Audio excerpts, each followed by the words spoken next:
Okay, nkwaniriza ku Celebrity Track Extra UG omulungi atulaba olunaku olwaleero kansente oli bulungi bitambula bitya olwaleero tujidde mu style ndala. This is our new studio. Ekintu mulaba tugenda kikyusaamu mpola paka wetunatuuka mu kyagala kitegeera ekintu ekyo. So amawulire agali ogengeno tandika nago wali amawulire gadde gatandise okuspreadinga nti ono omwana muwala Vicky Ajok atiddwa.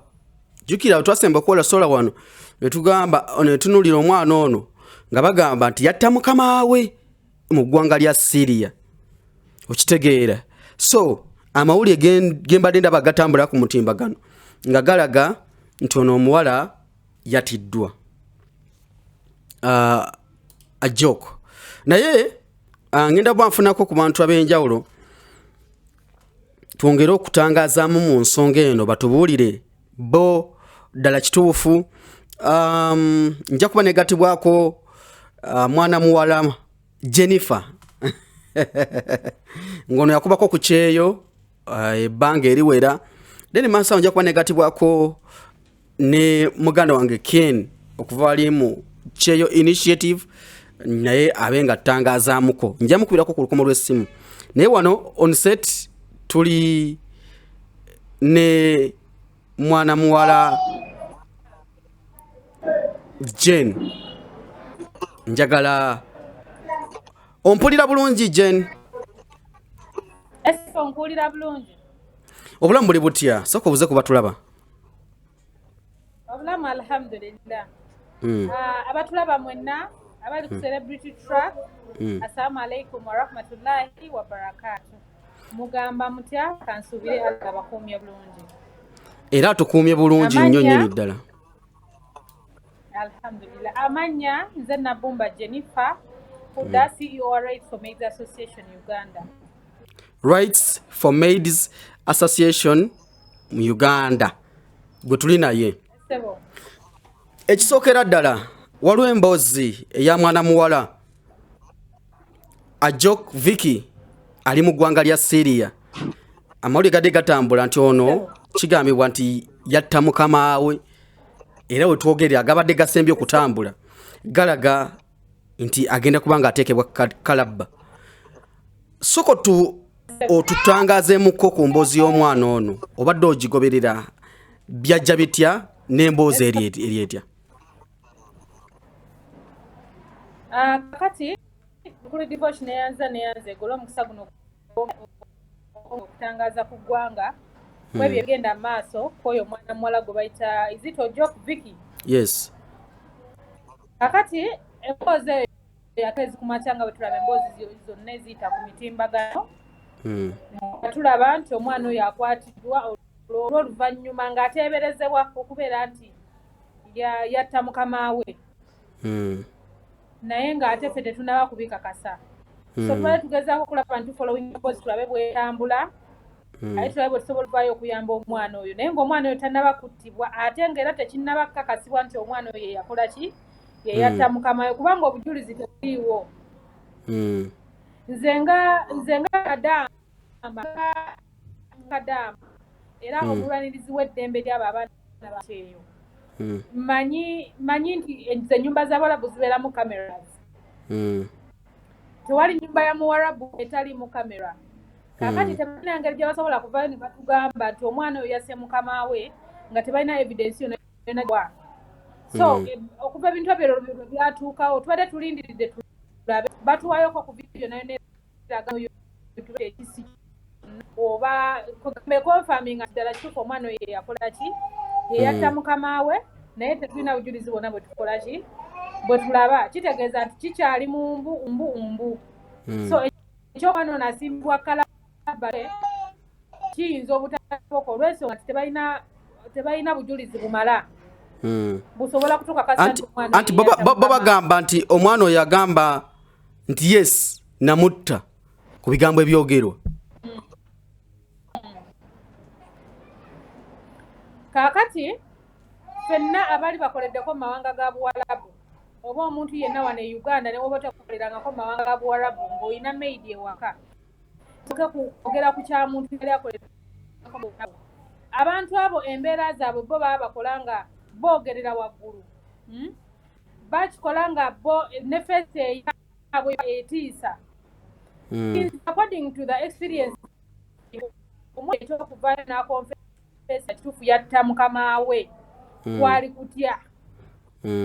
kutya kubanga olaba obeera n'omukazi mu nnyumba nga ye mukama wo natya kale nga abasajja nga 20 oba abasajja 6 nga bakuwera ennembya bakutwala oba ne fiye otiirawo n'olaba omwana oyo yalabira ddala nga bamutwala kumutta kati yalaba nga mbutuufu okusinziira ku byamanyi byazaawulira nga talina kwetaasa kwonna kwagenda kwetaasa okugjako kati oba nfa kanfe kyazze kati nnoza okusinza ku kintu nga bwe nkiraba nze ekyendowooza nti ekyaliwo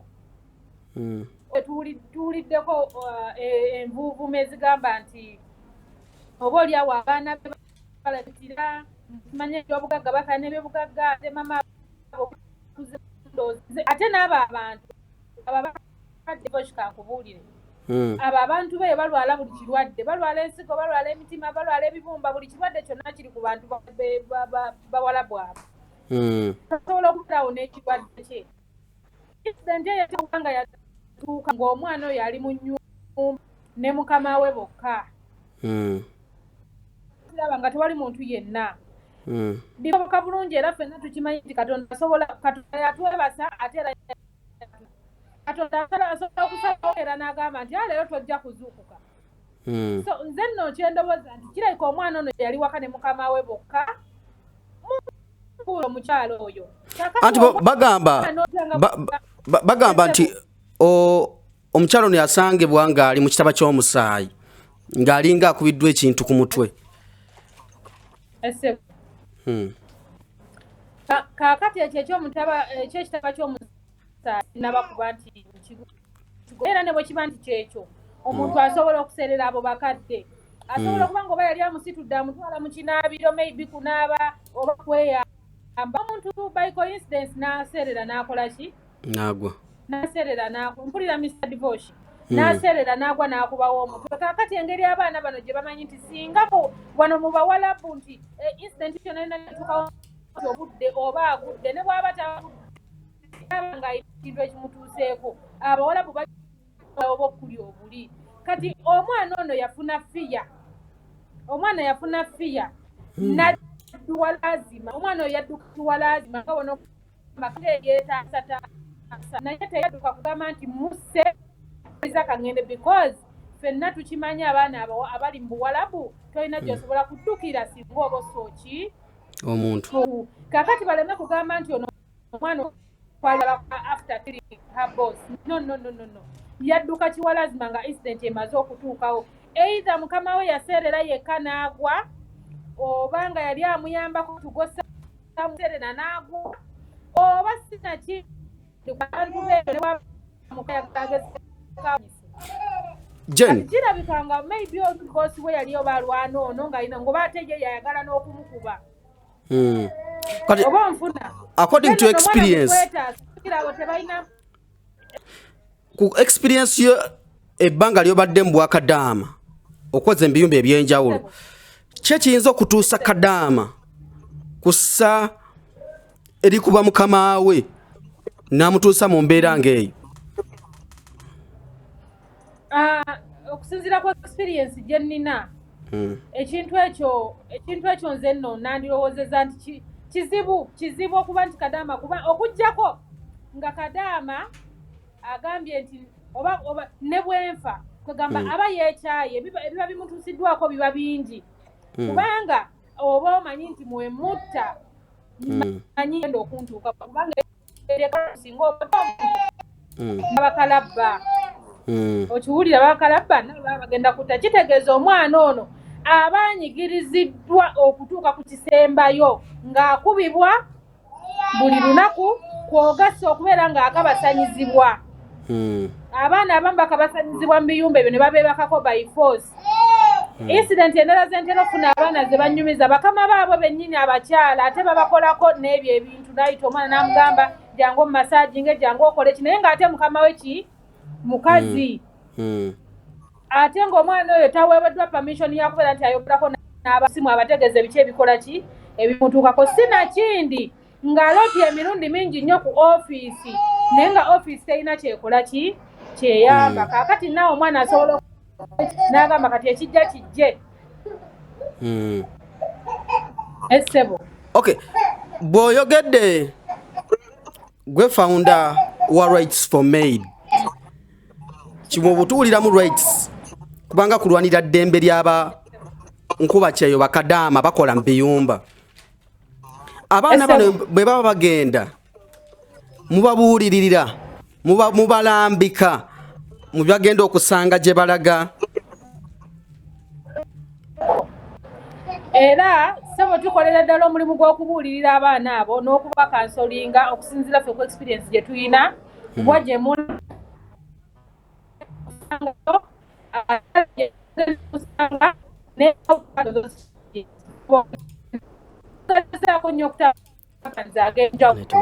tugenda abaana abo okubabuulira kiki kyebagangayo ng'ate era ne tubayambako okuba nti tubadduukirira singa omwana aba akutuukiridde kubanga oluusi tutunuulidde nga kampani zizo zeesulireyo gwa naggamba omwana asobola okujja n'alopa ensonga ye kampani negitwala ng'eyaki ng'ey'okusaaga so nno ffe ng'ab'ebitongole ebirwanizi by'eddembe ng'aba rights for maids bwe tuli okubeera ng'ate abaana abo tubayambako okuba nga tubagayidinga mu kiki ekyokukola n'ensonga bw'eba egaanye osobola okusalawo omwana oga kati ate kaakomewo kubanga kiba kiganye okusinga bwafiira yafuna obuzibu wamu ne kampani amugamba kakati omwana kakole ki kakomewo.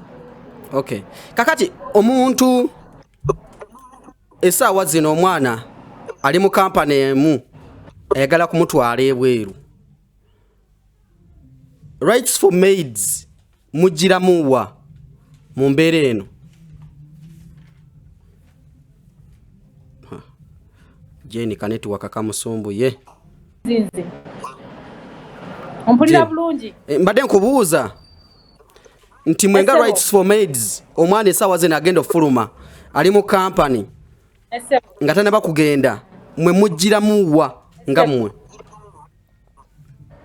kaakati era Mr. Divosh wonkubiridde nga oŋŋamba okuba nti nzija okwogerako abaana zino mbadde nva ku counseling ku kampani bagita babuku wano ku Ntebe Road bagita batya era mbadde nva counseling abaana bagita Babuku very Babuku it's a recruitment company mbadde nva kukola counseling sebo era mbadde nva kwogerako n'abaana kubasiibula abaana bagenda okutambula olunaku lw'enkya wonkubiridde rights for maids tuyingiramu era nga bwe nkugambye nti companies zitwazisaba twaziwandiikira nti buli mubeera nga mulina abaana be mugenda okufulumya mutuyite ffe tubeeko bye tunnyonnyola abaana bye tubabuulira oba oliawo mwe companies bye mutasobola kukola ki kubabuulira nekyawa tugiramu companies zino zitwetaaga nga ffe abalwanirizi b'eddembe zitwetaaga era nzikubiriza okutuyita kubanga abaana bwe bogerako naffe abantu balina experience we tuli okubalwanirira abaana badanyi n'agamba madamu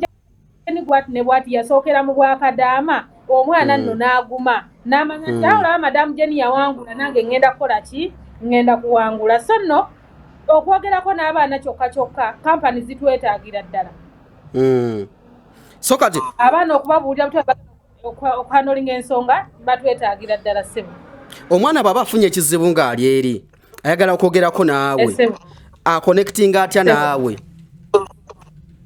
ssebo kaakati ennamba zaffe ffe gye tuli ku bw'ogenda ku bagiyita batya bw'ogenda ku Facebook osobola mu rights osobola okufuna social media handles zaffe bw'ogenda ku TikTok era osobola okutufuna ate era na wano singa mukulu Divosh onoba ompadde omukisa nja kusoma ennamba gibasomere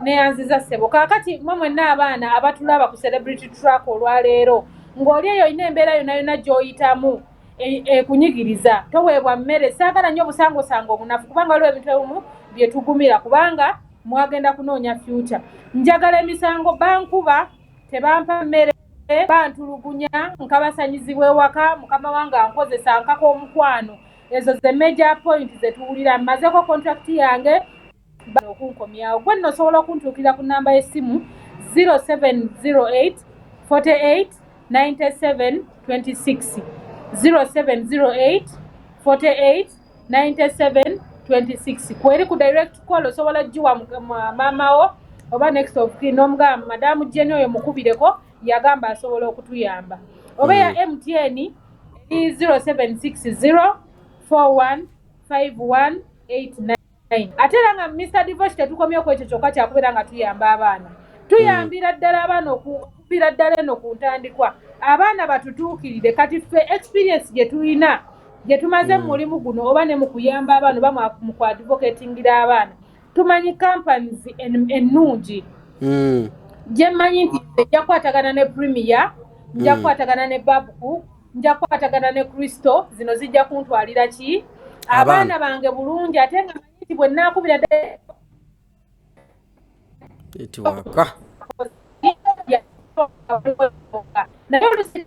terera bulungi ka network sikuulira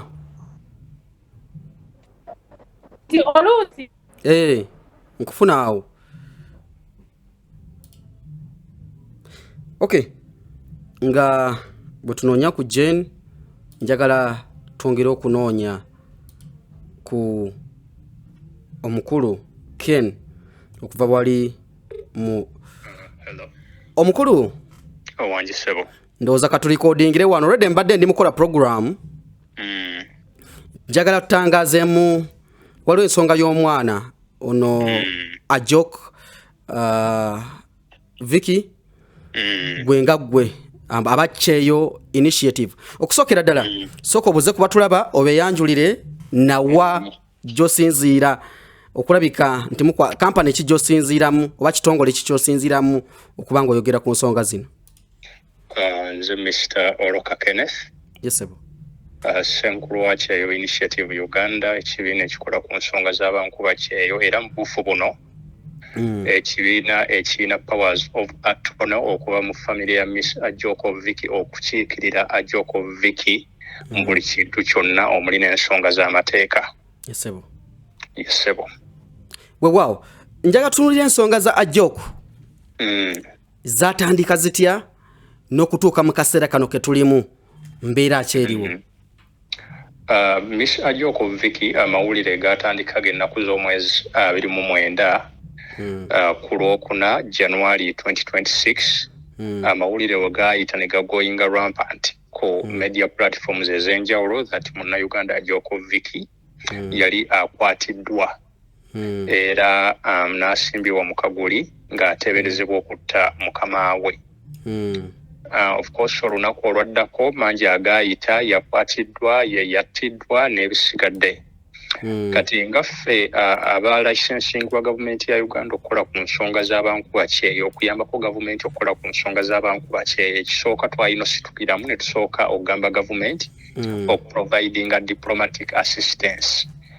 Consular assistance kitegeeza eggwanga ly'okuyitiramu embasi yaalyo efa oba ewa obuyambi oyo omuntu ali mu nsi endala embasi eyo gye tukiikiriranga Uganda era ne twatakinga leeta eyo eri embasi yaffe ey'e Cairo Egypt because yetwala jurisdiction y'e Syria ne twatakingira president w'eggwanga ne twatakingira prime minister ne twatakingira speaker kitegeeza twatakingidde parliament awamu ne badignitaries abalala okubeera nga nabo bateekawo influence ku nsonga y'emu. Olunaku olwaddako of course gavumenti yatwanukula netugamba nga bwe yali emaze okufuna ebbaluwa era nayo n'egyatakinga n'eyongerezaako ekiwandiiko eri embasi yayo e Egypt okubanga esukiramu mu eyo ensonga egenda eraba ekyekyabeerawo n'okubanga ewaayo obuyambi obwetaagisa eri omukulu Ajoko Vicky. Weewaawo era gavumenti yavaayo leeta n'etangaaza n'abantu kwolwo olunaku lwennyini famire ya Miss Ajoko Vicky yeesitula era netutuukirira ne tugamba abantu mwebale nnyo because ekiwandiiko ekyo kye twawa kyaleetera ne minisitule y'ensonga z'ebweru ewali ajja okuvika okusitukiramu n'ekubira famire era ne bagamba that buli kimu kigenda kuggwa bagenda kukwasaganya n'ekibiina kyakyo Initiative Uganda okubeera ng'ensonga zitambula bukwakku.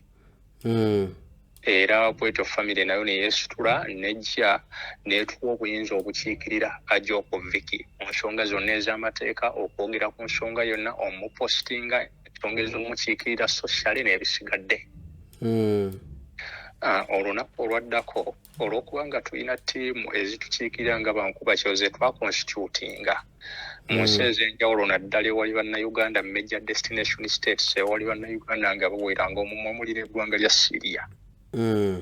Era twasitukiramu nga ttiimu yaffe ey'amateeka ne tuwandiikira gavumenti ya Syria. Gavumenti ya Syria okutandikira ddala wano awali honorable consul atukiikirira wanene nakasera akiikirira Syria wanene Uganda. Kitegeeza olwo tuba tubawandiikidde. Ne twatachingira chairman wa judicial council yaabwe kiringanga wonalaba akakiiko k'abalamuzi akafuga ekitongole ekiramuzi wano e Uganda. Eya Syria kakulirwa president waabwe. Ne tuwandiikira minisitule w'ensonga z'ebyamateeka, ne tuwandiikira minisitule w'ensonga z'omunda, minisitule w'ensonga z'abakozi n'abantu abakulira security n'ebyokunoonyereza mu Syria. Ng'era nga tulambika engeri bonga Syria ekisooka bassa emikono ku international labour standards za UN olw'okubanga nabo bamemba mu UN. Kati UN erina amateeka geesinziirako that omuntu anaaweebwa omulimu oba anaatwalibwa mu nsi endala omulimu n'engeri nga ne Uganda bwekugamba that gw'oyitira mu regulations ezifuga abakozi omuntu alina okuweebwa contract. Omuntu oyo alina okuba nga yeetuuse. Ne Syria nayo kyekimu. Omuntu alina okugibwa mu nsi endala oba ne buba mu Syria mwennyini omuntu yeetuuse, omuntu n'aweebwa n'ebiwandiiko ne gy'ava ne bamanya that avuddeyo era walina okubeerawo endagaano y'abakozi between gy'avudde n'ensi ya Syria. Ajja okuviki yayingira Syria nga tewali ndagaano y'abakozi between Uganda na Syria. Kitegeeza eyamukukusa n'amutuusa ewa mukama wa Shuda Sharawi ne Shuda Sharawi yennyini baali mu bukyamu baakukusa omuntu. Yagenda talina ndagaano yonna. Yagenda bamukukusa. Kati kitegeeza gavumenti ya Syria yennyini n'oyo mukama we yafa bombi baali mu bukyamu. So mu kifo ky'okusooka okunenya viki basooke batunuulira ezo ensonga. Ekyokubiri ne we yabeererayo mu bumenyi bw'amateeka bossi omu yayongera okuba nga amukuumira mu bumenyi bw'amateeka ewuwo okumala emyezi egiwera because okusinziira ku famire ajja okuviki yayingira Syria mu mwezi gwa mwenda we yagendera. Kitegeeza eri lyonna lyonna ebbanga abadde wa mukama we mu bumenyi bw'amateeka. Kitegeeza omuntu ayasooka okumenyera amateeka era ye mukama we. Ekyokusatu ye abadde house helper. Kati mukama we okufa tekitegeeza mbu house helper ate yaba amuse. Legally there is no presupposition that olw'okubanga nsula naawe sobola ofa kati nze mba nkuse nsobola ofuuka suspect but mba sikuse. Ekirala gavumenti ya Syria yennyini yavaayo n'egamba that bagenda kutwala Shuda Sharawi for postmortem. Nga tubagamba okay bagabaneko naffe bannamateeka ba Jokoviki ekirala ne gavumenti ya Uganda ku postmortem results. Then tunasinzira okwo tulabe yafaaki. Otherwise n'omuntu ow'emyaka 87 Shuda Sharawi gye yalina tuwabeera nnyo kuwanka yafudde ki it's because gye gimu ku myaka omuntu mwawummulira. Anti mu kwogera kuno Baraka nti okusinzira ku stories eziva side eri Baraka nti omukyala Shuda Sharawi yasangibwa mu kitaba ky'omusaayi nga alinga akubiddwa ekintu ku mutwe ng'avamu omusaayi. Yasangibwa it is an allegation. Yes. There is no proof. Ebimu ku bye twagala abannamateeka baffe bye bakyadimandinga ye proof. Kyebagamba ekitaba ky'omusaayi kyekiriwa. Is there any footage eragibwa esobola okuweebwa gavumenti yaffe bannamateeka baffe paka kati tebannagiproducinga. Ekirala kibagamba that omwana yali adduse era baamunoonya bunoonya. omuntu ne wanene Uganda mu nsi yonna okufa kikanga bw'omuntu ne obanga obadde obeera naye emyaka 10. So naawe kennyini wolaba omuntu ng'afudde oyinza okuddukawo oyinza okutya n'oddukawo buddusi. So n'ekyokuddukawo it's not a presupposition that ye yamutta. Ekirala waliwo allegations ezaabungeesebwa simanyi yakkiriza confessed n'ebisigadde ekisooka tetwakikakasaako. Gavumenti ya Syria tefulumyangako kiwandiiko kigamba that she confessed. Ezo zaali z'aba bloggers abava Syria be baavunyisa then n'abeeno ne bongerezaako okusudia abaawa ne waffe naye nga zaatandikira mu bali abeeri nga omanyi okuteekamu omuliro no si munnansi kati n'abafa ate nabo ne babuukira ne bongerezaako bwongereza mu kifo ky'otandika obwate okubuuza ebibuuzo. Kati nga nze bwenze ne nkunoonya kakati omanyi nze ngoberera nnyo ensonga z'abakadaama bano basisita baffe bano. Famire ya Ajoku yava mu district ki ewaabwe wa? Ajoku ava mu district y'eggulu. Taata ne maama bwe bali? Taata ne maama gye bali eyo bantu bali so humble n'amasimu tebalina. Ye olugendo lwa Ajoku luno baakunyumizaako engeri gy'afulumamu eggwanga. Kati ye famire ekyesinga okumanya that yafuluma mwezi gwa mwenda temanyi ani yamutwala n'ebirala ebibadde bibungeesebwa kampani gundi etc byonna tebinabeerako proof. Yes. Tebamanyi yamutwala. Just basuubira because yalinga alina mukwano gwe gwayogera naye so basuubira it was a friendly referral nga waliwo maybe mukwano gwe eyaliyoko oba aliyo nga yeyamukubira oluwenda n'agenda. So nabo bennyini tebakakasa kampani ki omukwano gwabwe ki etc. Nekye basinga okumanya that yabaleka mu mwezi gwa mwenda. Nyereza bulungi. Kakati ekirala mwe nga kyeyo initiative goals zammwe ziri ki? Omulimu gwammwe guli ki nga tuvudde ku bino ebya Ajoku? Omuntu ayinza kubanga awulidde kyeyo initiative for the first time okitegeera nga yeebuuza bano bo bakola mulimu ki?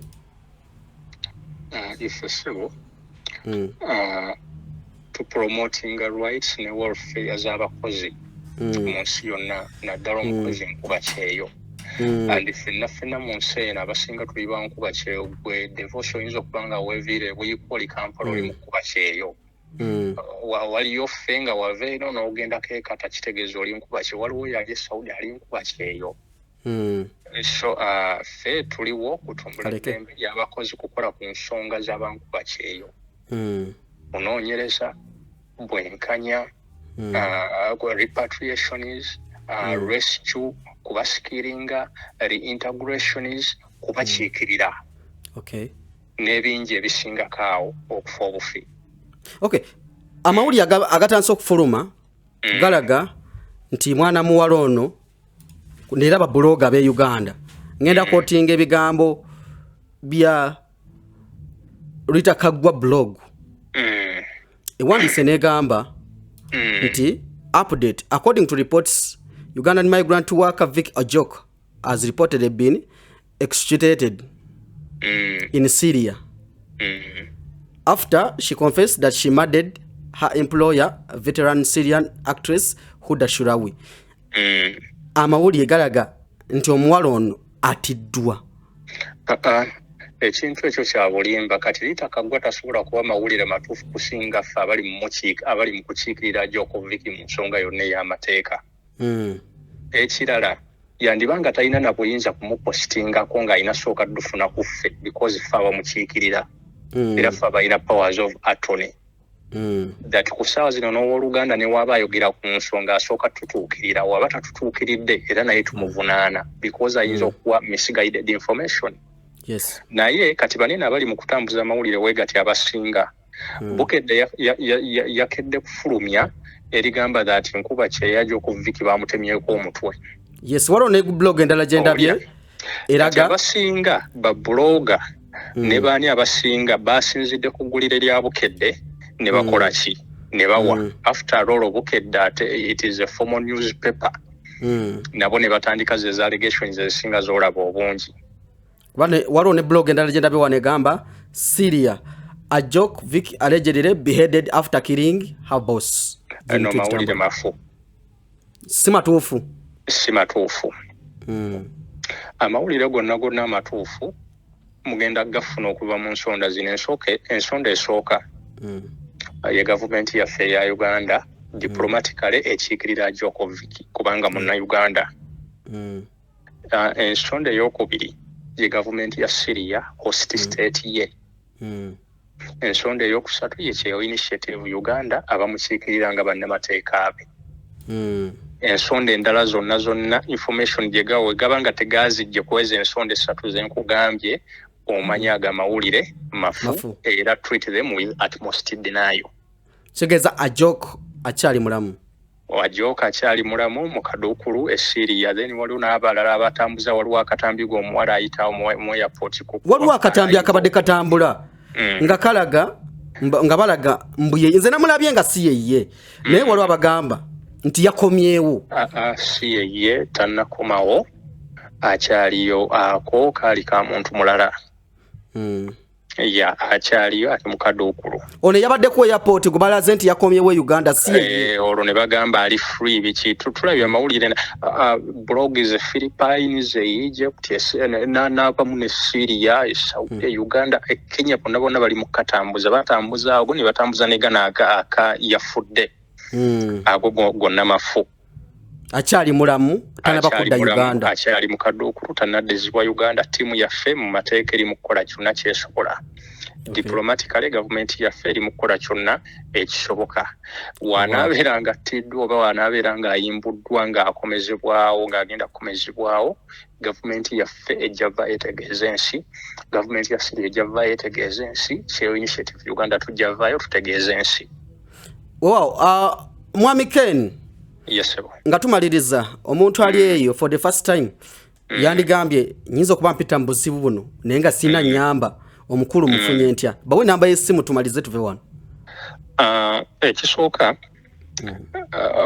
eyo second emu naye nsaba onyongereyo second ey'okubiri nkubiriza buli omu ayagala okufuna omulimu wane Uganda oba ayagala okufuna omulimu obweru w'eggwanga okukozesa kampani yawandiisibwa mu mateeka that eneefunira abantu emirimu oba eneetwala abantu ku kyeyo era eyo kampani eba yawandiisibwa ministry ya agenda osobola okugenda ku ofisi yaffe ensambya oba ku ministry y'abakozi wali emabega wa CPS ne bakukeberera amakampani agali licensed.